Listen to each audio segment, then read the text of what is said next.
በየአካባቢው አማራ ማጨድ ጀመረ። ለምንድን ነው የሚሰደቡት? ፋኖች ከዋድ ጋር ቢሰሩ ፖለቲካ ነው የሚሰሩት፣ ጽድቅን አይደለም። ለምንድን ነው የሚለው ነገር ማየቱ ጠቃሚ ይመስለኛል። ትግራውያንን ለማጥፋት የአማራ በላይ ትግራውያን እያንዳንዱ የአማራ ኮረብታ የትግራይ መቃብር ይሆናል የሚል መዝሙር እየዘመረ አልታገለም አማራ እስከማውቀው አስፋራስ ማይኖሌጅ በቁም ነው አማራን የገደሉት 27 ዓመት በሚያስተዳድሩበት ሰዓት ላይ ማለት ሸዋ አካባቢ ያለ ፋኖ እና ጎንደር አካባቢ ያሉ ፋኖ በዚህ ሁኔታ የወያኔን ቆሻሻ መልሰን እንሸከም የሚል በእርግጠኝነት አይቀበሉም።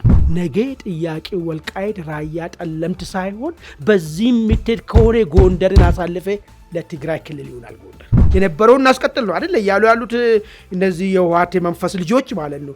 ከያሉበት ከያከባባ ጫት ገረባ ስር ብቅሉና የሚያወሩት በየፌስቡኩም በየዩቲዩባቸው የሚያወሩት ይሄንን ነገር ነው የሚያወሩት። ይሄን ነው የካደው ወይ አላቅም ባይዘው የፈጋ ወጥቻለሁ። በረዶ አካባቢ ሲቆይ የሆነ የደነዘዘ ከአእምሮ ውስጥ የሚሄድ ነገር ሊኖር ይችላል። ይሄ ህገ መንግስት እኮ እዚህ ከተማ ቁጭ ብሎ እኮ ከፍተኛ እኮ የመከላከያ ኦፊሰሮች፣ የፌዴራል ፖሊስ ኦፊሰሮች፣ የፖሊስ ኦፊሰሮች ይሄ ህገ መንግስት መሻሻል አለበት ብሎ እኮ ጠይቋል እኮ ሀገራዊ ምክክር ላይ እኔ በተቀመጥኩበት መድረክ ላይ።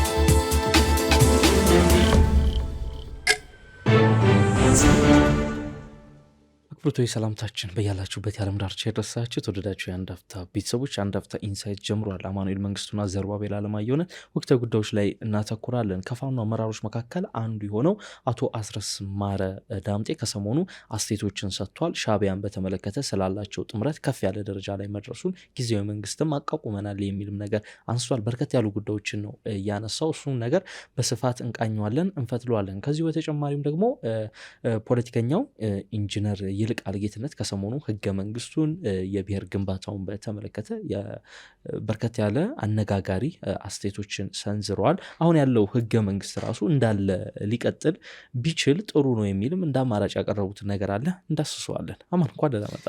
እንኳን ደህና ቆየ ዘሩ። እንግዲህ በሳምንት በርከት ያሉ ፖለቲካዊ ሁነቶችና ክስተቶች የተስተናገዱበት ነበር። እንግዲህ ትልቅ በዓለም አቀፍ ሚዲያዎችም ዘንድ መነጋገሪያ የነበረው እንግዲህ የአቶ ጌታቸው ረዳ አልጀዚራ ላይ ቀርበው የሰጡት ሙግትና ክርክር ይጠቀሳል። ስለ ጠቅላይ ሚኒስትር አብይ አህመድ ስለ እርሳቸው አቋም በርከት ያሉ ጉዳዮችን አንስቷል። አጀንዳችን አይደለም እና እኛ እሱን ዘለል እናደርገውና ከፋኖ አማጽያን መካከል አመራር ከሆኑት መካከል አንዱ የሆነው አቶ አስረስ ዳምጠ አስተያየት ሰጥቷል። ዘኢኮኖሚስት ከሳምንታት በፊት እንግዲህ የሻዕቢያ የኦላ እንደዚሁም የቲዲኤፍ እና የፋኖ ወታደራዊ መኮንኖች የጋራ ወታደራዊ እቅድ ለመንደፍ ሱዳን ላይ ተገናኝተዋል የሚል ነገርን አጋርቶ ነበር። አስረስ ይህን መረጃ ካረጋገጠ በኋላ እንደውም ከዛ በኋላ ያ ውህደት እየዳበረ ነው፣ ያ ጥምረት እየዳበረ ነው የሚል ነገር አንስቷል። እጅግ ያስገረመኝ ግን እኔ የምስራቅ አፍሪካን ሸክም የተሸከምነው እኛ ፋኖች ነን። እኛ ፋኖች ባንኖር ኖሮ ጅቡቲም ልትጠቃ ትችላለች፣ ሶማሊያም ኤርትራም ልትጠቃ ትችላለች። ስለዚህ እኛ የነሱን ጦርነት እየተዋጋን ነው፣ ያግዙን የሚል ነገር አንስቷል። ይሄ በእርግጥ የሚያነጋግር ነገር ነው። ፋኖ የያዘው የአማራን ህዝብ ጥያቄ እንደዚሁም ደግሞ የአማራን ህዝብ ቁስል ነው ወይስ ደግሞ የቀጠናውን የሚለው ነገር የሚያነጋግር ጉዳይ ነውና ከሱ እንነሳስቲና ወደ ኢንጂነር ይልቃል ጌትነት ሀሳቦች ደግሞ እናመራለን። አመሰግናለሁ ዘሩ። እንግዲህ ማጠንጠኛ የሆነው ዘኢኮኖሚስት ላይ ያኔ ወጣው ጽሁፍ ላይ ኦላ፣ ፋኖ፣ ውሃት፣ ሻዕቢያ በሱዳን ተገናኝቶ የጦር ስልትንም ነድፈዋል የሚል ነገር ተቀመጠ። ብዙ ሰዎች ጋር ብዥታ ፈጠረ። ይሄ ሊሆን አይችልም። ኦላ ይሄ ስርዓት የነፍጠኛ ስርዓት ነው፣ ሀዳዊ ነው ብሎ ነው ጫካ ገባ። ስለዚህ ይህንን ችግር መፍታት የሚቻለው የኦሮሚያ ሪፐብሊክን መሰረት ወይ ደግሞ ሊሆነ በኮንፌዴሬሽን አይነት ደረጃ የሚገናኙ ክልሎች ያዋቀሯትን ኢትዮጵያን እንስራት የሚል አቋም ይዞ ነው ጫካ ገባ። እንደ አቋም ተብሎ ከተወሰደ በፋኖ በኩል አይ አማራ ጠል በሆነ አስተሳሰብ የሰከሩ ኃይሎች ባለፉ 27 ዓመታት አይምሮ ውስጥ ሲጸርጽ የነበረው አሁን ማጭዱን በእጁ ይዞ ስለመጣ በየአካባቢው አማራ ማጨድ ጀመረ። ይሄንን የሚከላከልለት አካል ጠፋ። በዋነኝነት የዚህ ሀሳብ ባለቤት ህወሓትና ኦላም ሼር ያደርጋል ይህንን ጉዳይ። መንግስት ደግሞ አልተከላከለም። ስለዚህ ይህንን እንታደግ፣ ይህ ብቻ ይህን የመታደግ ኃላፊነት በእኛ ትከሻ ላይ ነው የወደቀው ብሎ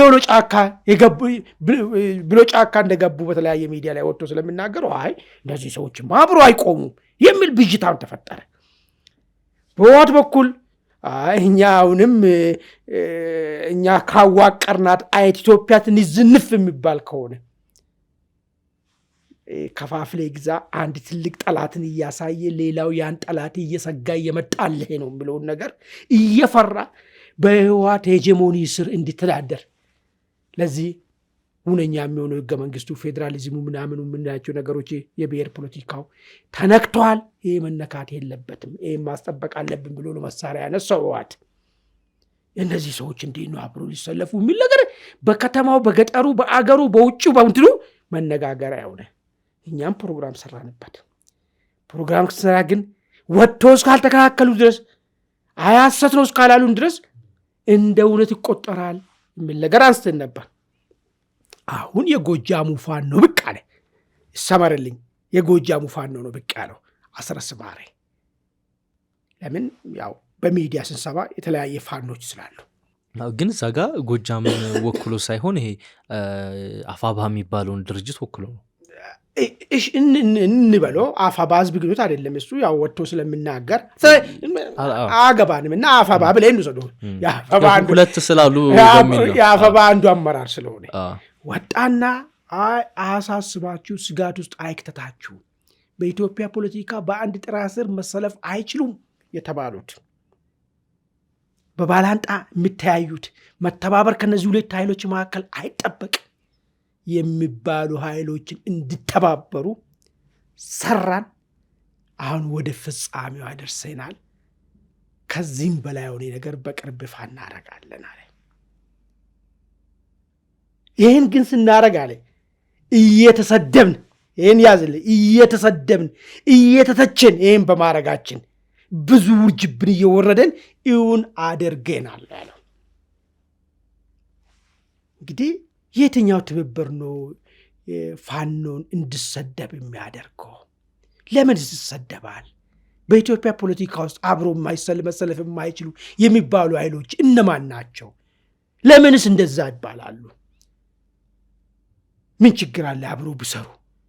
ምንድን ነው ያንን ጉድጓድ ቆፍሮ መሃሉ ሊገናኝ የማይችሉ የሚለውን ነገር የፈጠሩ ነገር ምንድን ነው? ሰዎች በአይምሮ የፈጠሩት ናቸው ወይስ ፕራክቲካሊ መሬት ላይ ያለ ነገር አብሮ ሊሰሩ ከሰሩ ጥፋት ወንጀል ብቻ ሳይሆን ኃጢአት እንዲሆን የሚያደርገው ነገር አለ የሚለውን ነገር ማየቱ ጠቃሚ ይመስለኛል ማለት ነው። አንድ ፍንጭ የሚሰጠን እየተሰደብን ነው ያለው። ያው የደረሰባቸውን ትችት ለመግለጽ ነው አይደለ? ከማን ጋር ሰርቶ የሚሰደቡ የሚለውን ነገር ላንሳና አሁን እንግዲህ እኛ ፖለቲካ ነው እየታተን ያለ ነው። ፖለቲካ ደግሞ ያለውን ዶቶችን እየገጣጠምካቸው ነው ስዕል እንዲኖሩ የምታደርገው። ኦኬ፣ የፋኖ አመራሮች እየተሰደቡ ከማን ጋር ነው እየተሰደቡ? ከሻቢያ ጋር ለምን ሰራችሁ ብሎ የሚሰድባቸውና የመገሰጻቸውና አሽከር ሆናችሁ የሚላቸው አካል አለ ወይ ብለን ካሰብን ዚስ ማች አልጠብቆም።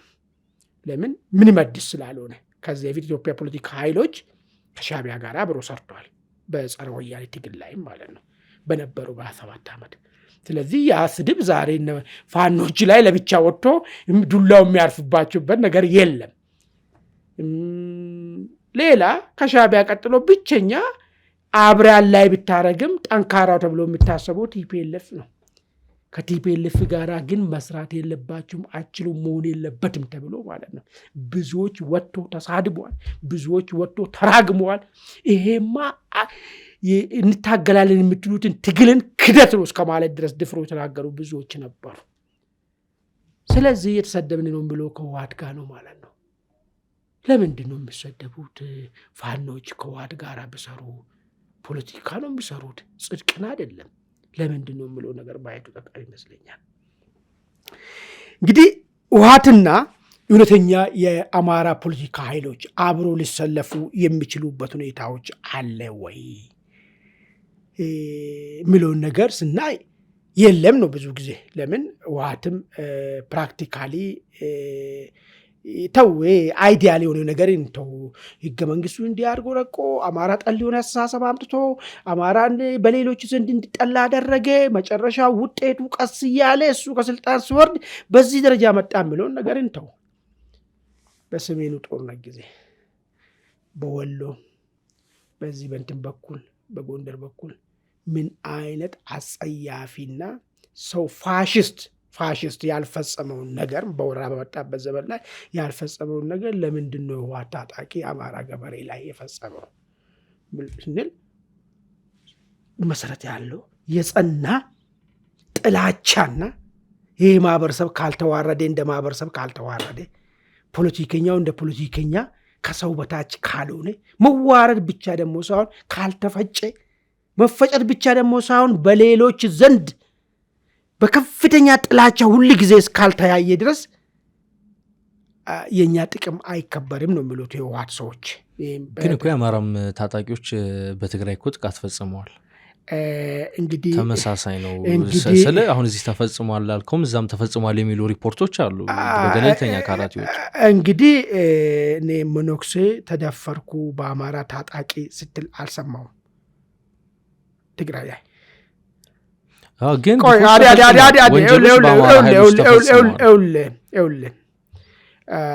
ምስት ባሏ ፊት ቁማ ተደፈርኩ።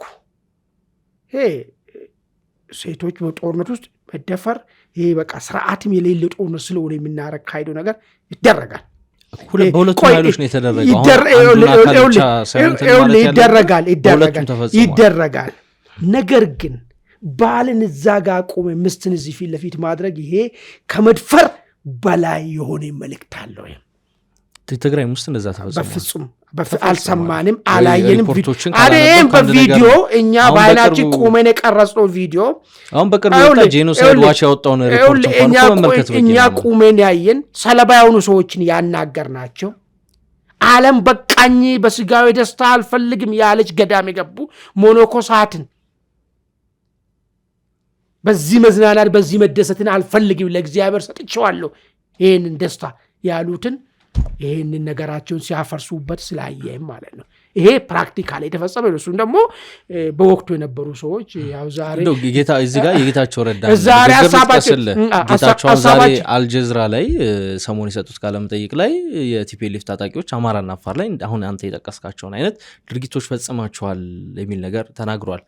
በታጣቂዎች ደረጃ ሊፈጸም ይችላል፣ ነገር ግን ከላይ በማዕከላዊ ኮሚቴ በወጣ ትዕዛዝ ግን እንደዚህ ይደፈሩ በአሰቃቂ ሁኔታ ግደሉ የሚል ትዕዛዝ አላወጣንም የሚል ነገር ነው። እሱንም ለእኛ እየነገረን አይደለም የሚያወጣ እሱ ራሱን ለመከላከል የሚያነሳው ጉዳይ ነው። እሱ አይደለም የእሱን ሀሳብ ነው እየነገርኩ ያለው። እሱ ለመከላከል ለምንም ሊሆን ይችላል። የምናወራርደው ሀሳብ አለ እኮ የሚለውን እኮ እንደ ማዕከላዊ ኮሚቴ ዝም ብለህ ይዘህ መተህ ሂድና አርጎ እኮ የተባለ እየተለቀቀ ነው። አሁን ከልጥቤ እንዳያስተኝ ይህን ነገር ያነሳው ነገር ግን ነው ሚዛናዊ እንድትሆን ነው። አሁን አንደኛው አካል ብቻ ፈጽሟል ሳይሆን እዚህኛው ላይ እንደተፈጸመም ነው። አለዛ እንትን ይስትባል። ፎልስ እንትን አንፍጠር። አማራ ትግራውያን ጠላቴ ናቸው፣ ትግራውያንን ለማጥፋት የአማራ በላይ ትግራውያን እያንዳንዱ የአማራ ኮረብታ የትግራይ መቃብር ይሆናል የሚል መዝሙር እየዘመረ አልታገለም አማራ እስከማውቁ አስፋራስ ማይኖሌጅ የህወሓት ታጣቂዎች እያንዳንዱ የትግራይ ኮረብታ የአማራ መቃብር ይሆናል ብሎ 27 ዓመት ሙሉ ማለት ነው በአሳብ ባይዞ ስጋዊ ብቻ አይደለም መሞት ያለብህ በቁም ነው አማራን የገደሉት 27 ዓመት በሚያስተዳድሩበት ሰዓት ላይ ማለት መጠላት የሚባለው ይሄ ለምሳሌ ይሄ ማስፈጫ ማሽን የሚባለው ህገ መንግስቱ ማለት ነው አማራ የሚፈጭበት ማሽን ማለት ነው። ይሄን ደግሞ የምታስፈጽምበት ማሽን ደግሞ የፌዴራል በብሔር ላይ ተመሰረተ ፌዴራል አወቃቀሩ ደግሞ ይሄን ማስፈጸሚያ ነው። ለዚህ ደግሞ ነዳጅ የሚሆኑ ደግሞ መፍጫው ደግሞ ነዳጅ የሚሆንለት ደግሞ ምንድነው የብሔር ፖለቲካ ነበር። ይሄ ሶስቱ ነገር ተናቦ አማራም ማለት ነው እንደ አማራ ማለት ነው ማሸማቀቂያ መሰለጫ እና ማድቀቂያ ተደርጎ ሲፈጸም ነበር። ወደ ነጥቤ ስንመለስ ከዚህ ሐሳብ ጋር የአማራ እውነተኛ ታጋይ ነኝ የሚል ሰው አይቆምም ብሎ ብዙዎች ተከራክሯል። ያሉበት ምክንያታቸው እንደ ህዝብ አማራ ከዚህ ሐሳብ ምንም ያተረፈ የለም፣ ተጎጂ ነው። ይህ ሐሳብ ትንሽ አሜንድ ካልተደረገ በኢትዮጵያ ፖለቲካ ውስጥ ችግር ይገጥመዋል ወደፊትም የሚል ነው የሚያስቡት ሐቀኛ አማራ ፖለቲከኞች። አሁን እንግዲህ አስረስ ማረ አይ ችግር የለም ይሄን አብረን መቆም እንችልበት ሁኔታ መደላደል ፈጥረናል አለ ይልና ዞርልና ደግሞ ምንላል በአማራ ጥያቄ ኮምፕሮማይዝ አናረግም ይላል። ቲፒኤልኤፍ እኮ ፌደራል መንግስት ላይ ያመጹ በሌላ መንገድ እኮ አይደለም። እኔ ይዤ የመጣሁትን ከፋፍለ ግዛን ጥያቄ ውስጥ ሊከት ስለፈለገ አብይ መንግስት እኔ ይዤ የመጣሁትን አማራ ጠል የሆነ ህገ መንግስትን ሊያሻሽልብኝ ነው። እኔ ይዤ የመጣሁትን አንዱን በስጋት እንዲያይ ያዋቀርኩት የፌደራል አወቃቀርን ሊያፈርስብኝ ነው። ከዚህ በላይ የኔ ህልውና የታለ ብሎ ነው እንጂ እኮ ፌደራል ቲፒኤልኤፍ እኮ ታገለው እንጂ ችግር እኮ የለውም እኮ ችግር የለውም ነበር። የሚገርም ነገር ማለት ይህንን ኮምፕሮማይዝ አናረግም እያልክ አሁን ለአማራ ከቲፒኤልኤፍ ጋር ተሰልፎ መዋጋት ታዲያ የትኛውን የአማራ ጥያቄ ነው የሚያስመልሰው? ምንድን ነው ስል ይዞ ሊመጣበት የሚችለው የሚለውን ነገር ሁለት ነገር ላንሳና የኤርትራ ጉዳይና የሶማሊያ ጉዳይ አነሳለሁ። የመጀመሪያው ይዞ መጣው በእርግጠኝነት እንደ ነብይ ነው። ይህን ነገር የትኛው ፋኖ ይቀበላል እሱ ሌላ ጉዳይ ነው፣ አድሮ የምናየው ጉዳይ ነው። በእርግጠኝነት እኔ ሸዋ አካባቢ ያለ ፋኖና ጎንደር አካባቢ ያለ ፋኖ በዚህ ሁኔታ የወያኔን ቆሻሻ መልሰን እንሸከም የሚል በእርግጠኝነት አይቀበሉም። ለምን ደግሞ አይቀበሉ መሰለኝ? ለሌላ ምናምን ነገር አይደለም፣ መጥፊያው ነው የሚሆነው። ነገ ጥያቄ ወልቃይት ራያ ጠለምት ሳይሆን በዚህ ምትድ ከሆነ ጎንደርን አሳልፈ ለትግራይ ክልል ይሆናል ጎንደር። ይህን ማርክ ማይ ወርድ። ሸዋ የሚባለው ይበተናል። ይህንን ነው የምታመጣው። የነበረውን ነገር እንኳን የነበረውን እናስቀጥል ነው አይደል እያሉ ያሉት እነዚህ የውሃቴ መንፈስ ልጆች ማለት ነው። ከያሉበት ከየአካባቢ ጫት ገረባ ስር ብቅሉና የሚያወሩት በየፌስቡኩም በየዩቱባቸው የሚያወሩት ይህንን ነገር ነው የሚያወሩት። አይደለም ማስቀጠል የለም በቃ አማራ የሚባል ነገር ማለት ነው ጎንደር አካባቢ ከምድረ ገጹ ይጠፋል ማለት ነው በዚህ አካሄድ ማለት ነው። ስለዚህ ይህን ይቀበላሉ ወይ የሚለውን አድረን የምናየው ጉዳይ ይሆናል ማለት ነው። ሁለተኛ ነገር ላንሳለን። እኛ የቀጠናው ሁኔታ በእኛ ትከሻ ላይ ነው ያለው። የኛ ውለታ አለበት አይነት ነገር ትከሻችን ላይ ነው። እኛ መዋጋት ካቆምነ አብይ መንግስት ከቀጠና ኃይሎች ጋር ይዋጋል።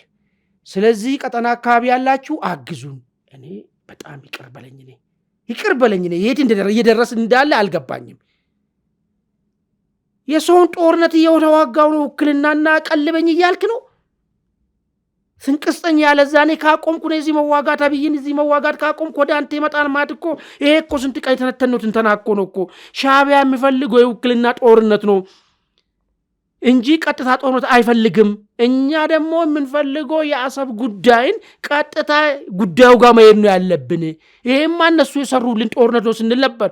ዛሬ እግዚአብሔር ይስጠው አስረስ ወጣና እኛ ይህን ጦርነት የምናቆም ከሆነ አብይ ነገ ቀጠናው ላይ ይላል። ቀጠናው ማለት ሌላ ምንም አማርኛ አያስፈልግም። ከኤርትራ ጋር ይዋጋሉ። ኤርትራን እንዳይወጋ በአማራ ደም ዋጋ እየከፈልን እያቆምንለት ነው። ሊያግዙን ይገባል። እኔ ሰዎቹ እንደዚህ የሚታሰብ ከሆነ እኔ አዶን ነው አማራ ወጥቶ ጥያቄ መጠያቀ ያለበት ነገር ይመስለኛል። መጠያቀ መቻል አለበት።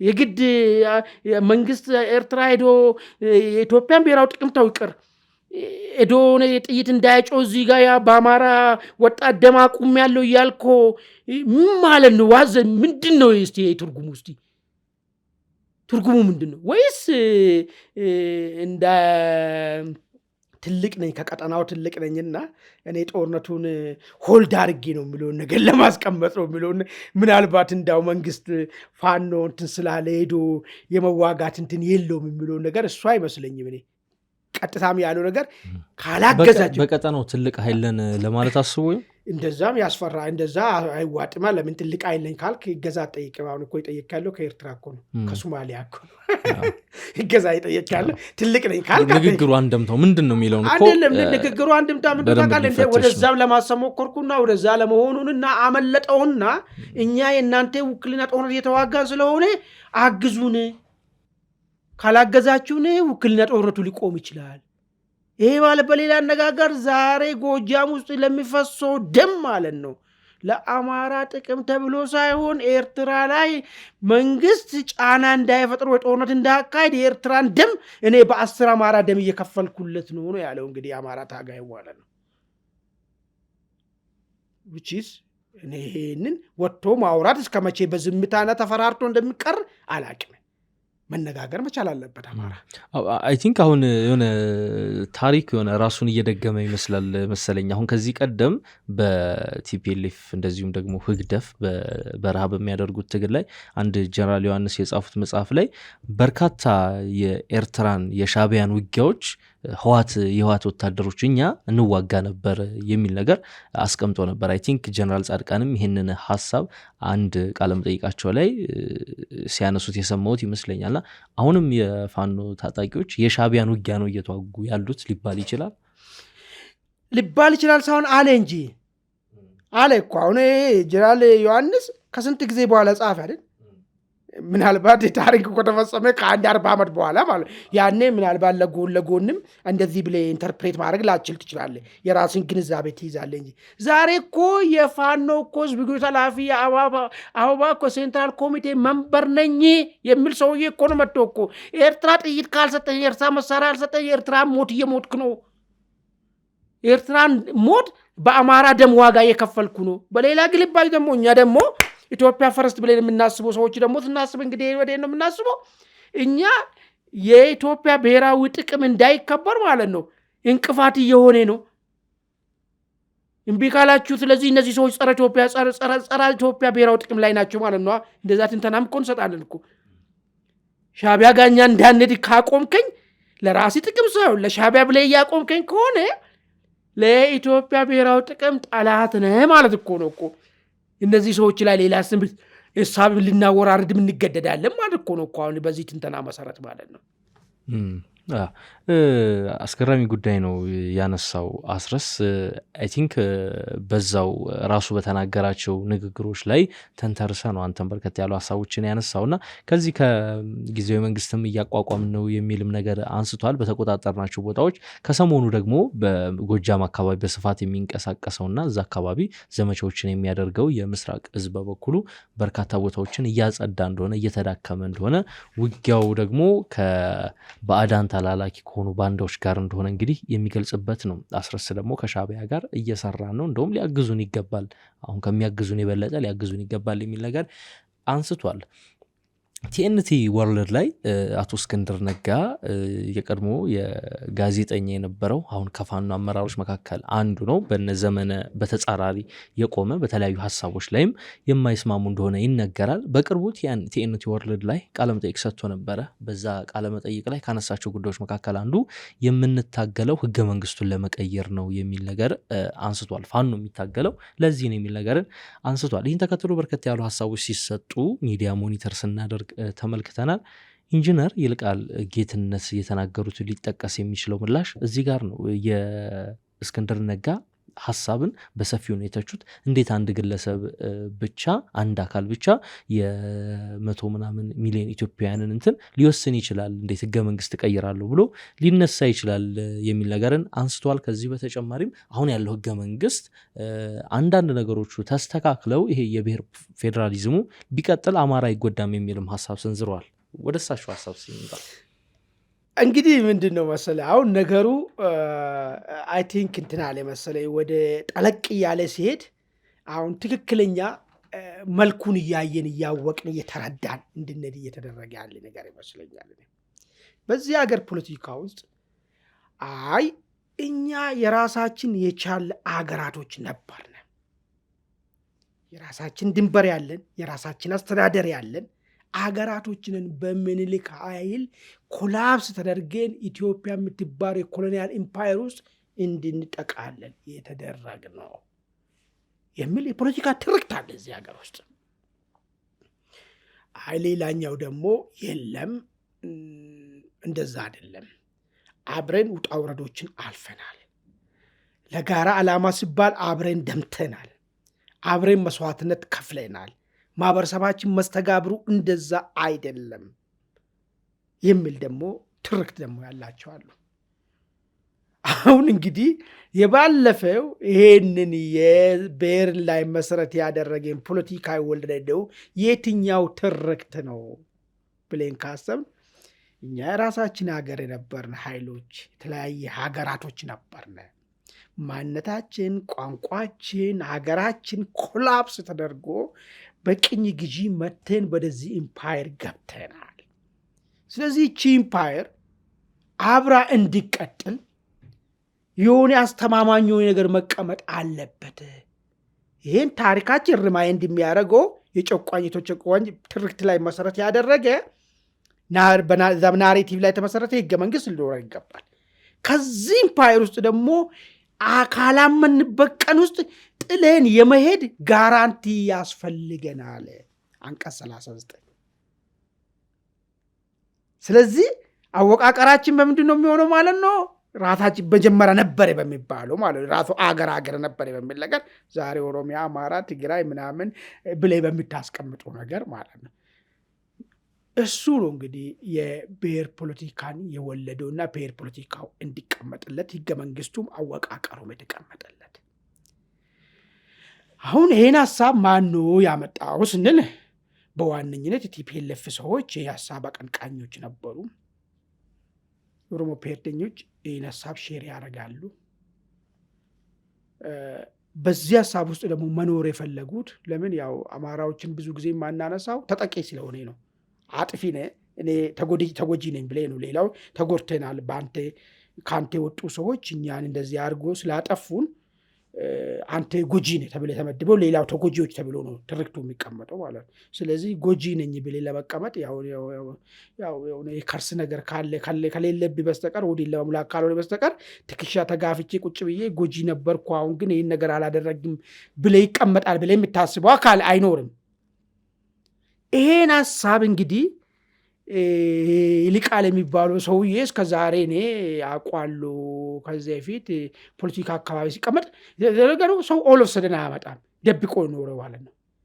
ይህ ሀሳብ ልክ ነው ያለው ዛሬ ወይ አናውቅም። አቦይ በአሜሪካ ስላሉ አቦይ ስብሐት የዚህ ሀሳብ አለቃ እሳቸው ጋር ውሎ ስለሚያድር አስታውሶ በደንብ አድርጎ አሰርጾት አዳብሮት ወደ አደባባይ አምጥቶትም ሊሆኑ ይችላሉ። አላውቅም ይሄን ነገር ማለት ነው። ወይ ድሮ ደብቆ ነው ይሄን ሀሳብ በውስጡ ያዘው፣ ወይ ደግሞ አሁን እዛ አሜሪካ ከተቀመጠ በኋላ ወደ አሜሪካም እንዲሄድ እሱንም ጓደኛውንም ምናምን ተውንም ያዘጋጁታል። እነሱን እዛ ውጭ የሚመግቧቸው እነሱ ሊሆኑ ይችላል። ያው ቀለብ ነገርም ሊሆን ይችላል። አላውቅም። ይሄን መጣና ኦኬ ኢትዮጵያ እኮ አለ በጣም አሳፋሪ ነገር ኔሽን ስቴት አይደለችም፣ የጋራ ታሪክ የለንም ማለት ይሄን የሚለው ይልቃሉ። የሚገርም ነገር አይደለም። የነ አድዋን አንጥራ፣ ካራማራን አንጥራ። ቱርክን እኮ በ15ኛው ክፍለ ዘመን እኮ ኦሮሞዎችና አማራዎች እኮ አብሮ እኮ ተጣምሮ ቱርክ ላይ ወረራ የመጣውን ቱርክን እኮ ምጽዋ ላይ እኮ መጥቶ እኮ አባሯል እኮ። የጋራ ታሪክ አይደለም ይሄ? የጋራ ማንነት አይደለም ይሄ? ይሄን ነው የካደው ወይ አላቅም። ባይዘው የሰጋው ወጥቻለሁ። በረዶ አካባቢ ሲቆይ የሆነ የደነዘዘ ከአእምሮ ውስጥ የሚሄድ ነገር ሊኖር ይችላል። ወይ ደግሞ መውጫም መግባም ማደራም መመገቢያም መጉረሻም የወያኔዎች ከሆነብህ አጭንቅላ ምግቡ ብቻ ሳይሆን የሚያጎርሱ ሀሳባቸውን ጭምር ያጎርሱክና የእነሱንም ሀሳብ ልታስተጋባ ትችላለህ። ይህ ህገ መንግስት ቢቀጥል በአንድ በኩል የአማራ ታጋይ ነኝ ስልሽ አማራ ይህን ህገ መንግስት እኮ እዚህ ከተማ ቁጭ ብሎ እኮ ከፍተኛ እኮ የመከላከያ ኦፊሰሮች፣ የፌዴራል ፖሊስ ኦፊሰሮች፣ የፖሊስ ኦፊሰሮች ይህ ህገ መንግስት መሻሻል አለበት ብሎ እኮ ጠይቋል እኮ ሀገራዊ ምክክር ላይ እኔ በተቀመጥኩበት መድረክ ላይ የብሔር ፖለቲካ ከኢትዮጵያ ውስጥ ይወገድ ብሎ እኮ ጠይቋል እኮ። ዛሬ ይልቃልና አንድ ምኑ ነች አላውቅም አብሮ ቁጭ ብሎ ኢትዮጵያ ውስጥ ብሔር ፖለቲካን እኛ ብቻ ተቃውመን ስለማንችል ይቀጥላል። ማነው እሱን ተቃዋሚ ያደረገው? አልኩ እኮ መንግስት እኮ ከፍተኛ ወታደራዊ ኦፊሰሮች ናቸው እኮ። ይሄ ነው ሀገር እያበጣበጠ ያለ እኮ እያሉ ያሉት እኮ በሰማ ምናልባት እኮ ሌሎች ብልጽግና ከፍተኛ ኦፊሰሮች ራሳቸው እኮ ባለስልጣኖች ራሱ ይህን እዛ መድረክ ላይ ስላልነበር እኮ ላለው እንጂ ይህን ጥያቄ እኮ አቅርቦ ሊሆኑ እኮ ይችላሉ። የሚገርም ነገር እሱ ዓለም ማለት የአቦዬ ስብሐት ጭንቅላት ብቻ መስሎታል ማለት ነው። በቃ ቦስባ ብቻ ኢትዮጵያ ውስጥ ያለው ሰው እንደዛ የሚያስብ ነገር ይመስለዋል። እኛ እንዴት ስለዚህ ጉዳይ እንጨቃጨቃለን? ሌሎቹ እኮ እያነሱት አይደለም አይፈልጉም አለ። እኔ ሶሪ ነው አልኩት። ለነገሩ ዝም ብሎ ተራም ሰው ስለሆነ ያው የእውቀትም ችግር ስላለ ችግር የለውም። ክሪቲኩን እናሳ ለምንድን ነው ያሳብ የመጣው? ለምንድን ነው እነዚህ ሰዎች ይሄን ነገር ልጭኑ የፈለጉት የሚል ሶስት ነገር ላንሳ። አንደኛው አፍቃሪ ወያኔ ከመሆን የተነሳ ሐሳቡን እንግዲህ የቲፒኤልኤፍ ሐሳብ ቅድም ያልኩን መጣውን ሐሳብ ልዕልናውን ለማስጠበቅ እንተጋለን ከሚል ከአፍቃሪነት የተመነጨ ሊሆን ይችላል። አንድ ሁለተኛው ነገር ሰፊ ንባብ አለመኖር። እሱን አይቼዋለሁ። ለምን መሰለህ? ኢትዮጵያኖች እንዴት ያስባሉ? ኢትዮጵያኖች አይፈልጉም እኮ ነው ያለ ሰውዬ። አንተ ደፋር እኮ ነው እኮ። ኢቨን እዚህም ዝም ብሎ ነው ስኖር የነበረ ወይ ረስቷል ማለት ነው ወይ ሶፍትዌሩ ተቀይሮበታል ማለት ነው የሰውዬ። ኢትዮጵያኖች እኮ አይፈልጉም ብሎ እኮ ነው ጨረሰው። ኢትዮጵያኖች ማለት እሱ እዛ ጎኑ የሚያየው ቴዲ አይነ ስውሩ ወይ ምና አንድ 5 ሰዎች ብቻ ጀዋር ወይ ምናምን ኢትዮጵያኖች እነሱ ብቻ መስሎታል። እሱ የሚገርም ነገር ማለት ነው። ኢትዮጵያኖች ማለት ማን ናቸው? ማን ነው ኢትዮጵያዊ የሚለውን ነገር በእነዚህ ሰዎች ሪፕሬዘንት አደረገና እነዛ ሰዎች እሱ የሚያያቸው አብሮ ሻይ የሚጠጣቸው ሰዎች አይፈልጉ ወደሚለው ነገር ጨርሶ ሊያጠቃልል ፈልጓል ማለት ነው። ሌላው ግን እኛ ስልጣን ካገኘን በዚህ ውስጥ ተወክለን አማራ የሚባል ክልል እንዲኖር የዛ ተወካይ ሆነ የከዚህ ፊት ብአዴኖቹ ማኑና አዲሱ ለገሰ እነ ተፈራ እንደመሩበት አይነት ነገር አለ። የዛ ተወካይ እስከሆነ ድረስ የአማራ ጥያቄ ብለን የምናነሳ ውሸታችን ነው። እኛ የምንፈልገው ስልጣኑ ላይ መውጣት ነው። ባይዘው አብራ የተቀመጠችው ብዙ ጊዜ ነገር ትል ነበር ዱሮ አውቃለሁ። ምንድነው አማራ ብሔርተኛ ቢሆንና የአማራ የሚባለውን ክልል ላይ መሪ መሆን በቃ እሱ ነው እሷ ህልሟ ማለት ነው። በዚህ መንገድ ለምን ትላልቁ የአማራ ሊቃኖች ይሄ ስለሚጠየፉ ይህንን ነገር አይመጡም? ከዛኛ እዚህ ያለው ልቅምቃሚዎች ተሰብስበን ልክ እንደ ብአዴን ዘመን ማለት መንግስት እንሆናለን እዛ ቦታ ላይ የሚል ነገር ከዛ የመነጨ ነገር ይመስለኛል። የሶስት መሰረታዊ ምክንያቶች ይመስሉኛል። እንግዲህ የሚያወያይ ሊያከራክር የሚችል ጉዳይ ነው። አንተም እንግዲህ የግልህን ሀሳብ አንስታል። የፋኖ አመራሮች መካከል አንዱ ከሆነው አስረስ ማረ ከሰሞኑ ከሰጠው ቃለ መጠይቅ 1-2 ሰበዞችን መዘን እሱ ሀሳብ ላይ ተወያይተናል። ከዚህ በተጨማሪም ኢንጂነር ይልቃል ጌትነት በሰጡት ሀሳብ ላይም የግልህን መከከታ አጋርታል። እንግዲህ አማን የዛሬውን ኢንሳይት እዚህ ላይ እንቋጨው። የተወደዳችሁ የአንድ አፍታ ቤተሰቦች እንግዲህ የዛሬው የአንድ አፍታ ኢንሳይት ዝግጅታችን ይህን ይመስል ነበር። አብራችሁ ስለቆያችሁ እናመሰግናለን። መልካም ቆይታ።